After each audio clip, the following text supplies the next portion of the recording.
right, we'll give it about another minute here and we'll get started. If we still have some people in the waiting room, I'm going to give it another minute and we will go ahead and get started right at 1 o'clock.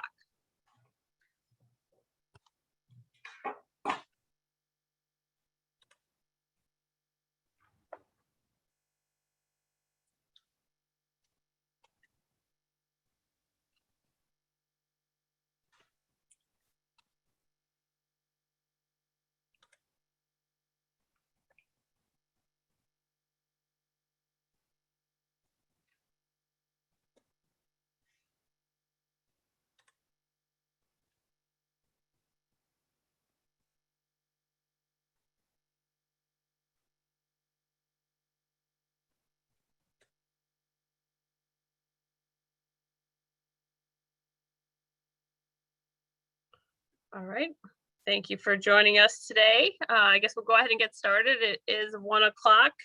I am Mary Beth Falsey with DuPage County Stormwater. Good afternoon and welcome to DuPage County's webinar series. Today's topic is stream restoration case studies. So before we get going with the presentation, I do just have some general announcements. Today's presentation is being recorded. All attendees will receive a link to the recording to watch again or to share. All attendees are currently muted. If you have a question, we ask that you type it in the chat box and we'll answer all questions at the end of the presentation. I'd like to thank Mary Mitros at our office at DuPage County Stormwater Management for managing our education and outreach programs and making these webinar opportunities available to us. I'd also like to thank Jan Rail from the Conservation Foundation for organizing this event and finding great speakers and interesting presentations for our webinars such as we have today.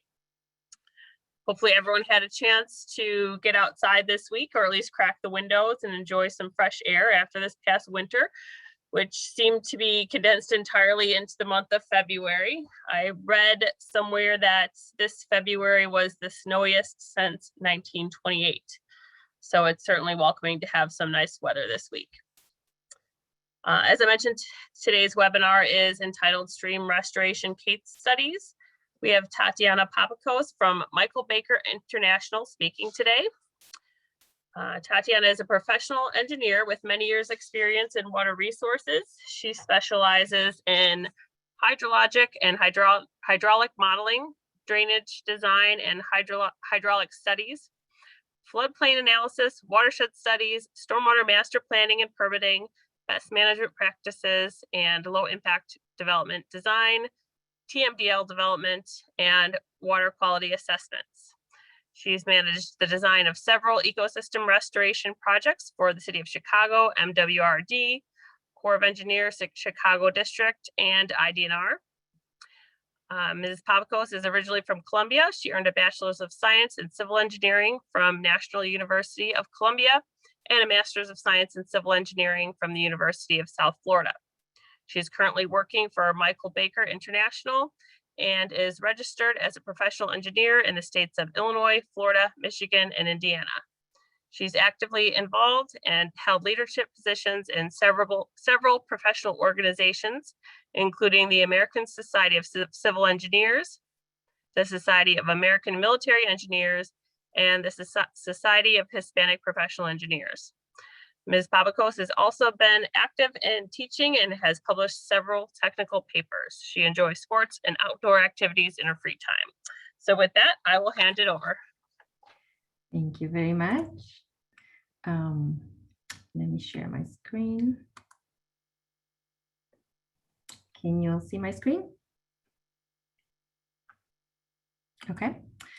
Okay, well, thank you for inviting me to present. To present at the DuPage County Stormwater Management and the Conservation Foundation webinar series. We have, here's an outline of what I'm going to be talking about. I'm going to talk about some engineering examples of stream restoration cases that we designed. But before I jump into that, I'd like to explain some basic concepts about stream function and how to identify stream conditions to be able to determine the best approach for remediation. And then we can go into the specific case studies, and then we end up with a summary. Okay. So let's talk about stream function. So the management of a stream is a continuing balance between what people want and what animals and plants need. Stream restoration efforts have increased significantly in the US over the past few decades. These restoration efforts stem from centuries of abuse as humans continue to alter the ravines and for a variety of purposes, including farming, logging, mining, and urbanization. Many times, these changes end up with development on the floodplain, and these consequences and it subsequently needs for channelization and flood control. These activities have significantly diminished the natural functions of our streams and in our stream corridors. So today's stream corridors restoration efforts seek to improve and restore these lost functions. So stream functions are physical, chemical, and biological processes that occur in our ecosystem. These processes create and support the stream system. These functions depend heavily in geology and climate. So as you can see here at the bottom of the pyramid, you see the hydrology function that has to deal with the transport of water from the watershed to the channel. Then the hydraulic function is the transport of water within the channel itself and through the floodplain. Then you have the geomorphology function, which is the transport of wood and sediment through the stream as it moves downstream.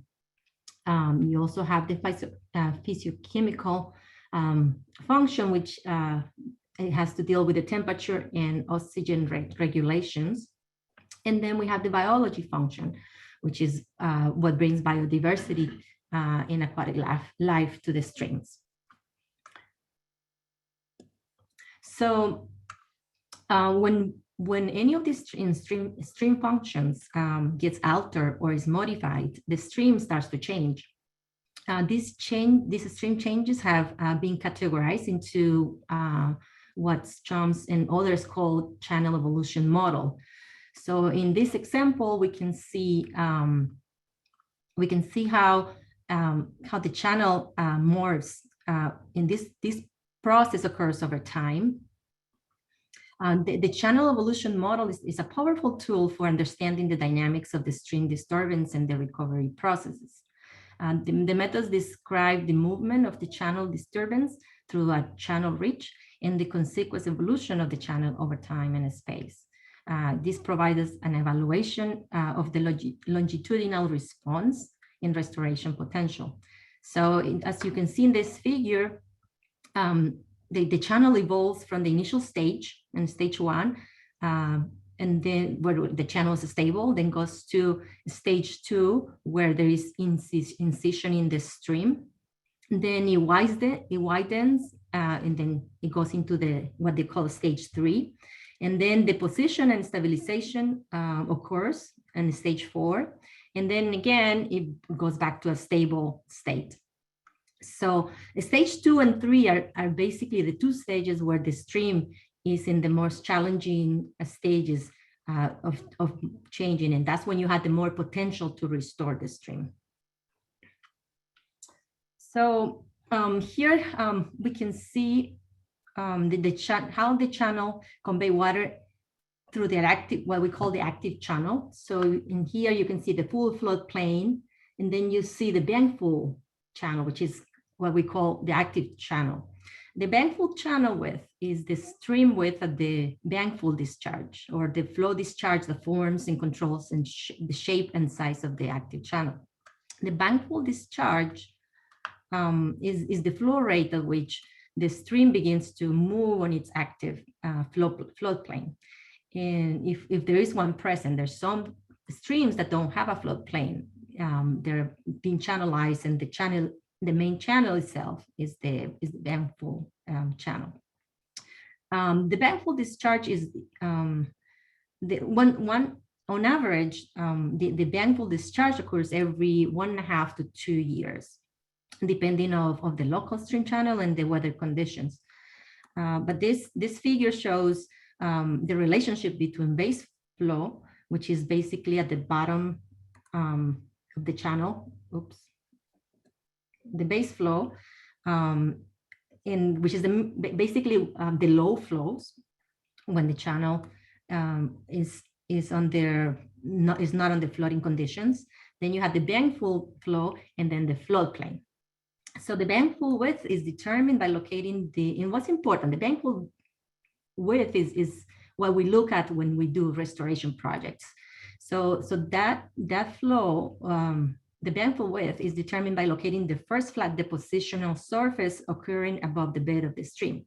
So as you see in this figure, basically this part where is the channel banks become flat, that's kind of where at the top of that, where there is a change in the slope, that's kind of one of the indicators of the bankful width. The bankful, the other indicators of bankful width elevation include like you're saying here, the break in the slope, and sometimes the vegetation change. The bankful, those areas also you tend to see them in the inside of the meander streams. Okay, so so stream restoration projects have different goals.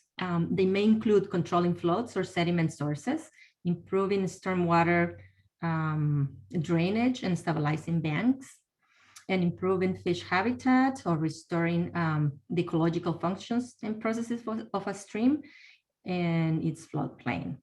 Many approaches and techniques can be used to reach these goals, but a good understanding of the living and non-living components of the ecosystem, of the stream ecosystem and its watersheds, and how they interact with and affect each other, it's very important. So we really had to understand the stream to be able to determine what are the remediation techniques that we need to apply for that. There are several restoration features that we're going to be discussing here, but they could be implemented, including vegetation, stream stabilization, and then removals. So I'm going to show some examples of that, but wanted to mention that repairing vegetation offers a great variety of benefits to stream channels, including binding the soil together to reduce erosion rates and increasing bank stability, increasing bank and floodplain flow resistance, also help us reducing near bank velocities and erosive potential, inducing sediment deposition to support stabilization fluvial processes, provides shade to decrease solar radiation and stream temperatures, and provides hiding opportunities for fish and sources of coarse in stream wood to the stream channel for habitat. So some vegetation, since vegetation is an integral part of the stream corridors, a revegetation component should be included in all stream restoration projects. The other restoration that we're going to talk about is the stream stabilization techniques. That includes several structural and bioengineering practices to address lateral migration, such as widening of the channel, and vertical downcutting, such as deepening of the channel, scour, soil, and erosion. Then removals is another stream restoration process, technique that we do. That includes the complete removal of dams and restoration of the river to the pre-dam condition.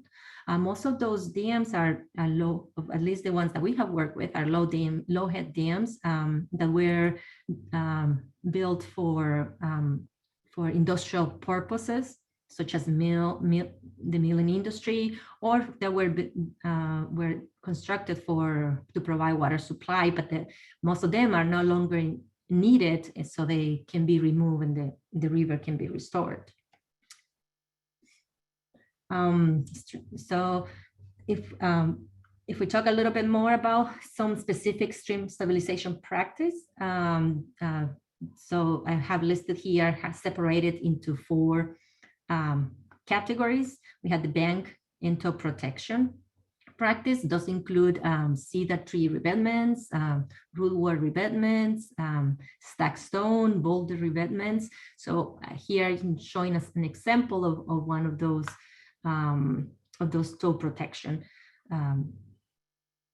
techniques. For bank stabilization practices, those include natural fiber rolls, live soil lifts, natural fiber matting, live fascines, brush mattresses, live stakes, and branch layering.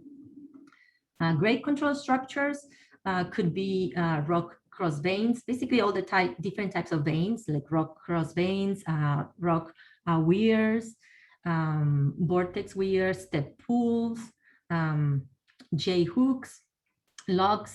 In here, this photo shows a cross vein. Oops, it shows a cross vein here that was installed in this river. And other practices include flow deflection structures.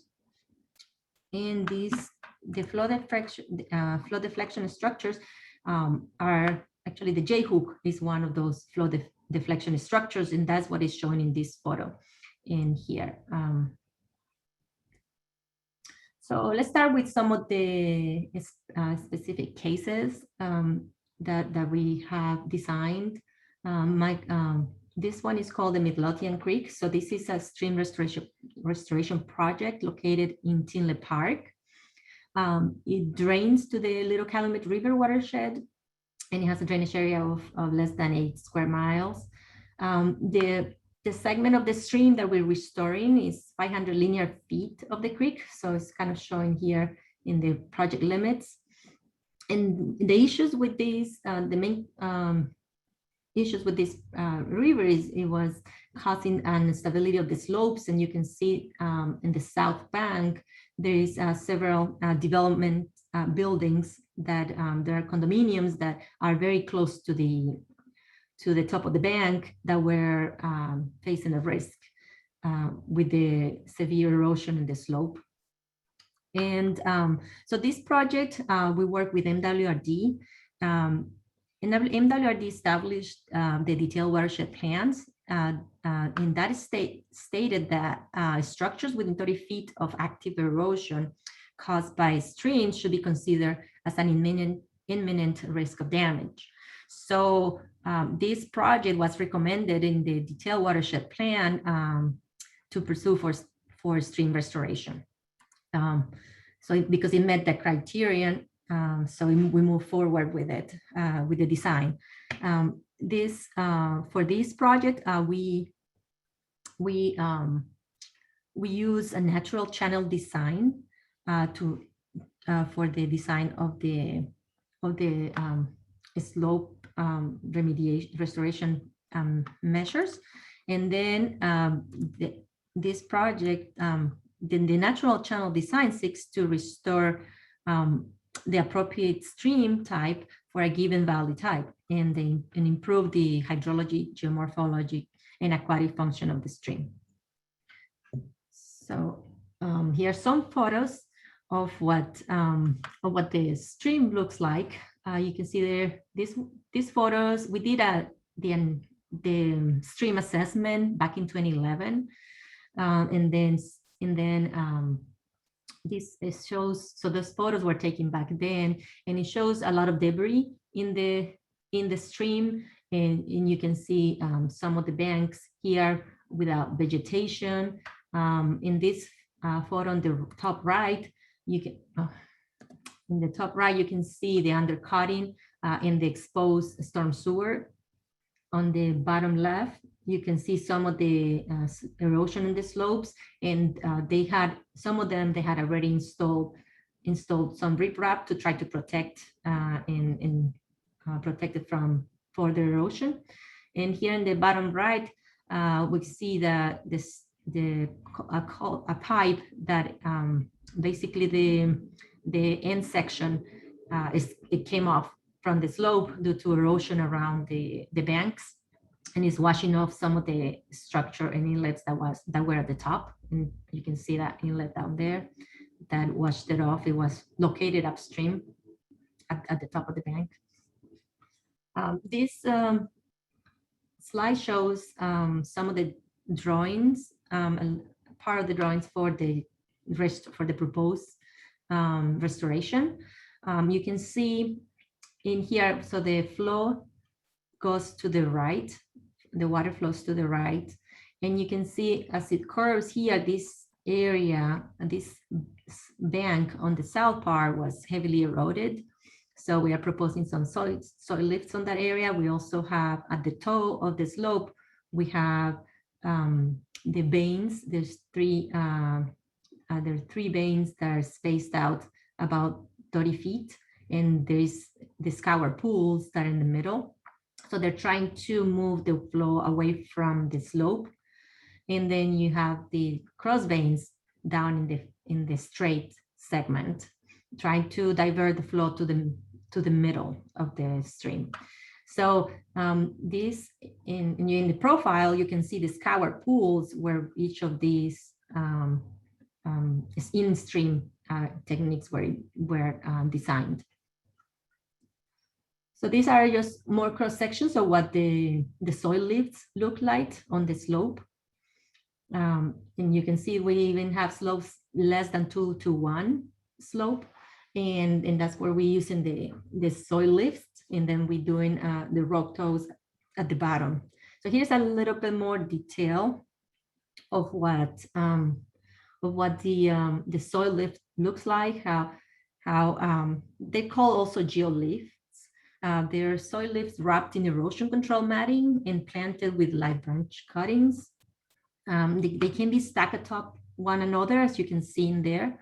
And they form an erosion resistant stream bank that vegetates very rapidly. So they're very effective at covering the slope and making it stable. You also see the rock toe at the bottom, then plan view and orthographic view. And those are here at the bottom, basically, those are installed below the bank full width. So actually 6 inches, you start putting those about 6 inches above the bank full, and then go all the way down, and then you tie them back about 2 feet below the bottom of the stream. Okay, so another project is the Calumet Union drainage ditch. This is another project that was recommended in the detailed watershed plan by MWRD. It drains to the Little Calumet River watershed, and it's located in Markham, Illinois. It's the segment that we restored is 2,500 linear feet, and it has a small drainage area of 0.4 square miles upstream of the segment that we remediated.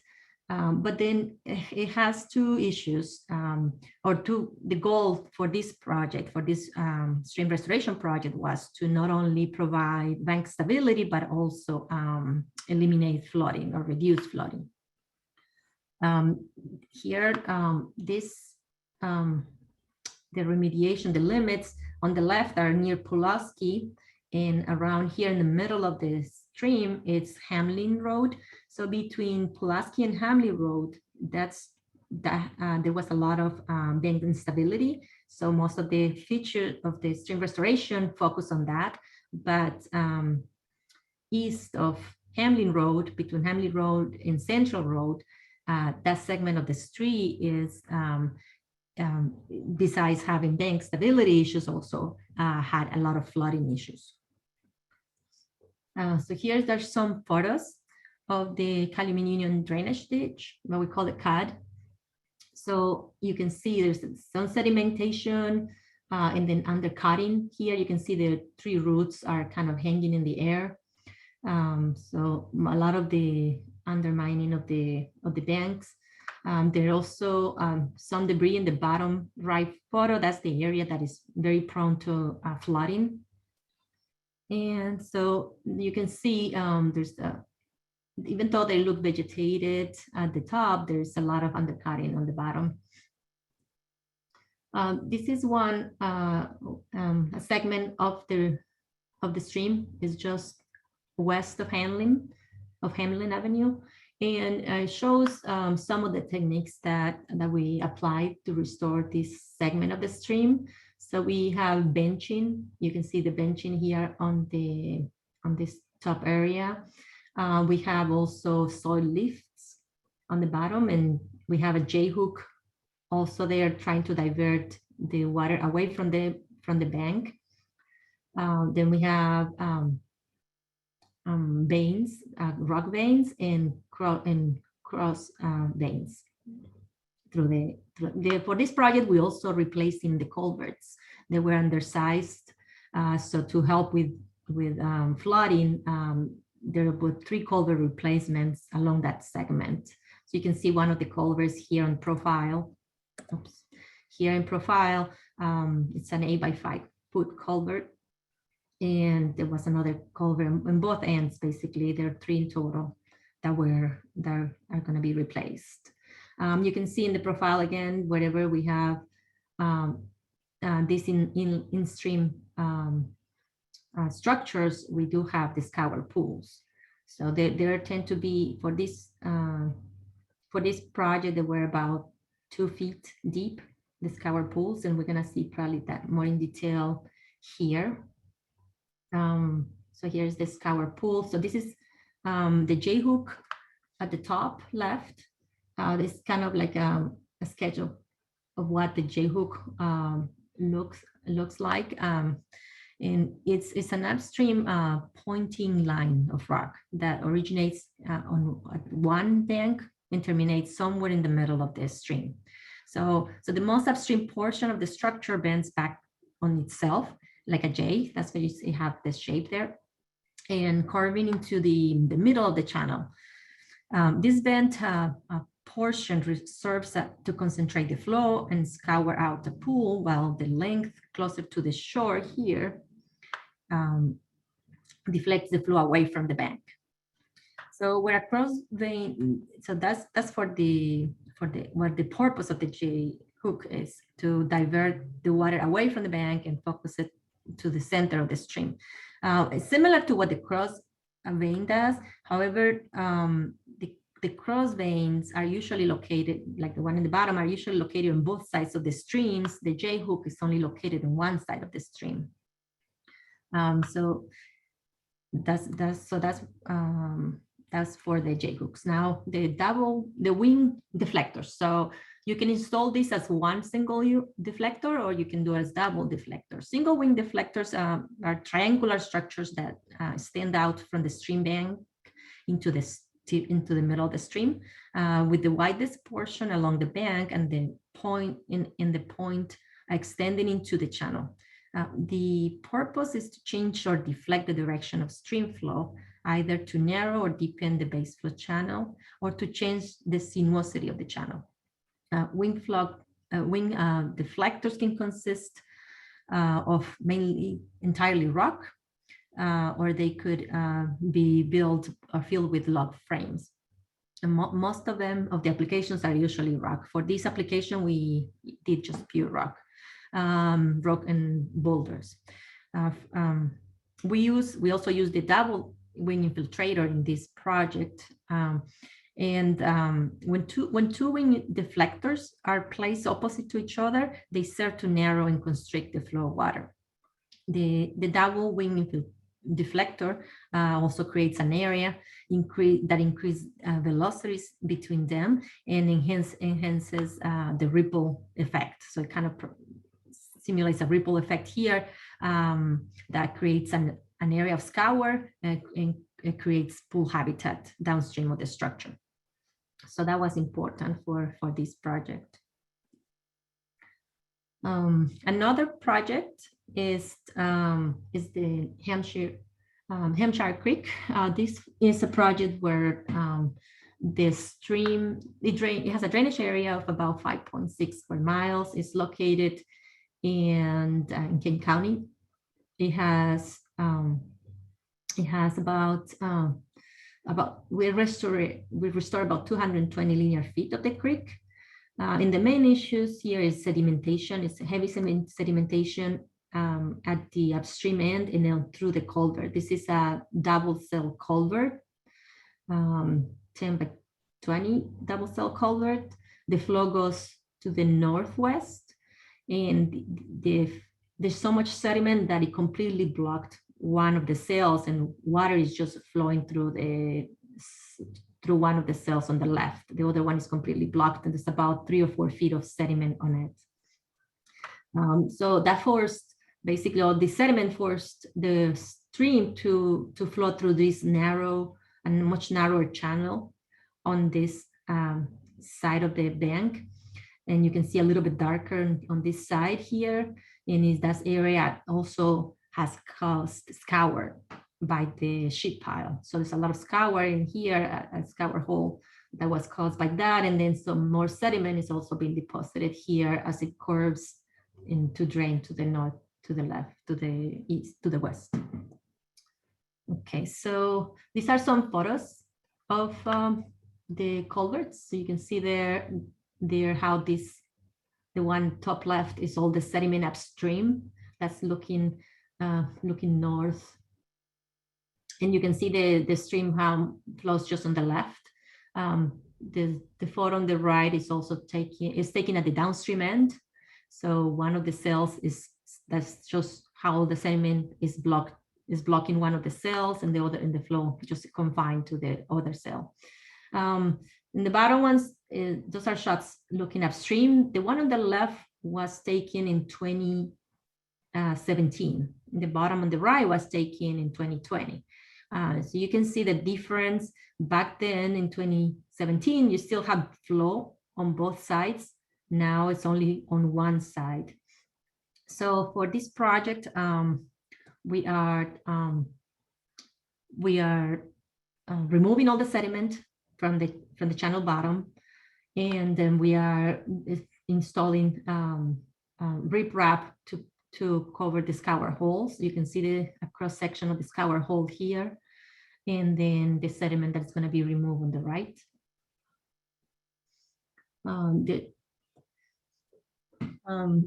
For this also, we're going to install a J-hook. The J-hook is going to go, the idea of the J-hook is going to be on this side of the bank to try to move the water to the water that comes here away from this bank and then more to the center. So it doesn't cause future erosion or scour near the sheet pile on one of the sides.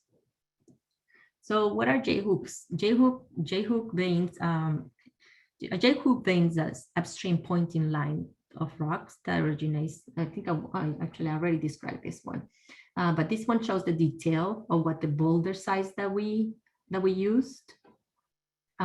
They have, you can see the scour pool is located inside the hook curvature, and this is a photo of what it looks like when it's installed in the stream. You can see the part that is near the bank is higher, is much higher, and then as it goes into the middle of the stream, it just deepens down and is shown as this kind of a section view you can see on section BP. And then let's move to the next project. That's the Vermilion River Dams. So the Vermilion River Dam is located here in Oglesby, Illinois. That's the Vermilion River, which is closer to its discharge into the Illinois River. You can actually see the Illinois River on the northeast corner. So this river kind of meanders and discharges into the Illinois River. But here is a low head dam. It's about 10 feet high.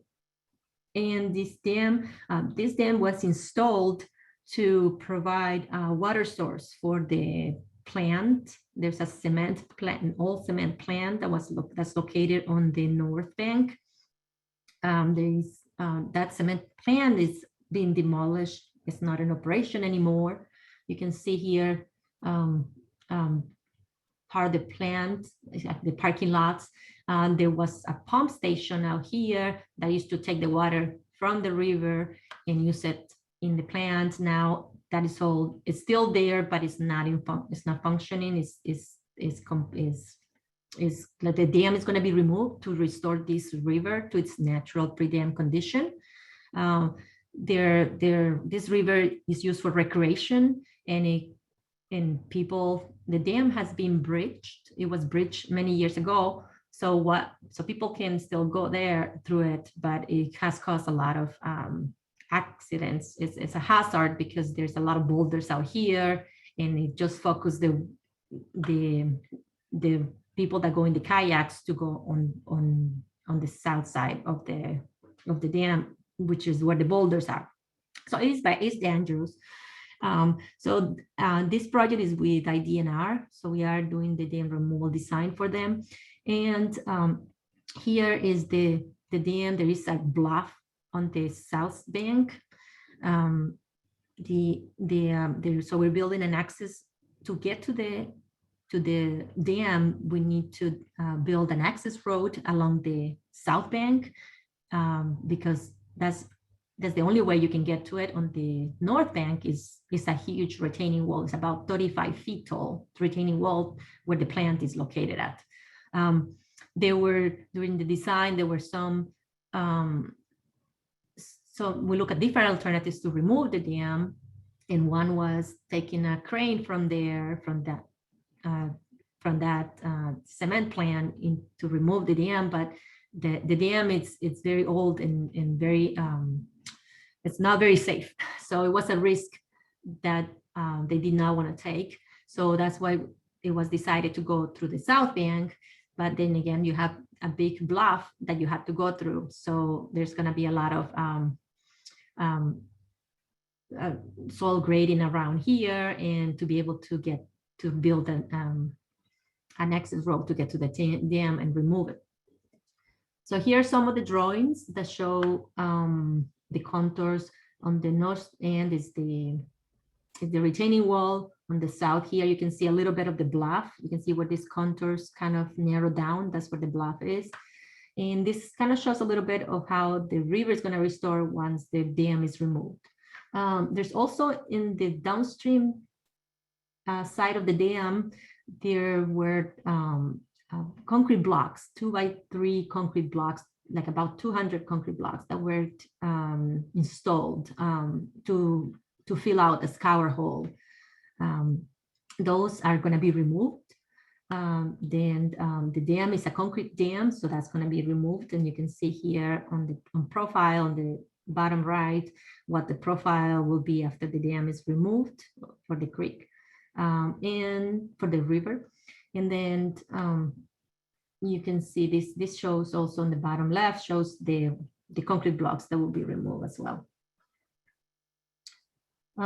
So then the other, so as a summary, I guess I wanted to mention that give a brief summary of each of the projects that I discussed. The Midlothian Creek stream restoration project that addressed bank stability and erosion problems for the stream using bioengineering and in-stream structures.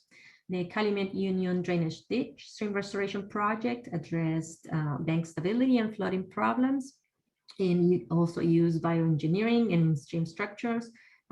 Use also bank full benches and upsizing of the culverts.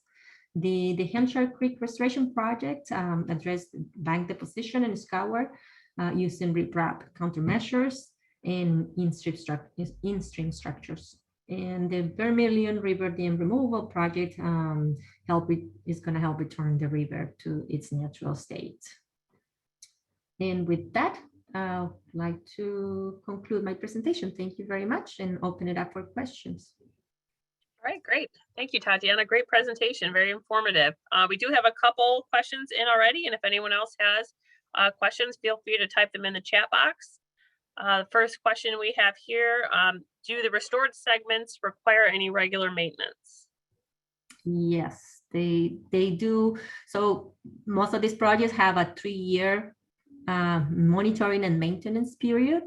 So in that, we make sure that vegetation gets established, that all the native vegetation that has been planted has enough time to settle and to grow. So there is that 3 years at least for maintenance. And then after that after the vegetation has grown and everything, they shouldn't need more maintenance other than removing debris from the river. If there's for inline structures, I think the only maintenance will be to make sure that if there is any debris going in the river, that gets removed. Right. Okay. Next question. Do highways or road crossings above the stream cause issues or challenges for the restoration process? Do you ever install restorative stream structures underneath roads? Underneath roads. I think that would be like a bridge, like under a bridge or a culvert, something like that. So we tend to install them upstream or downstream of roads. Yes, like for example, the CAD project, the Calumet drainage ditch, that was a project where there were 3 road crossings. So for that one, we had to replace this. We replaced the culverts, and then we did all the stream restoration upstream and downstream of those culverts.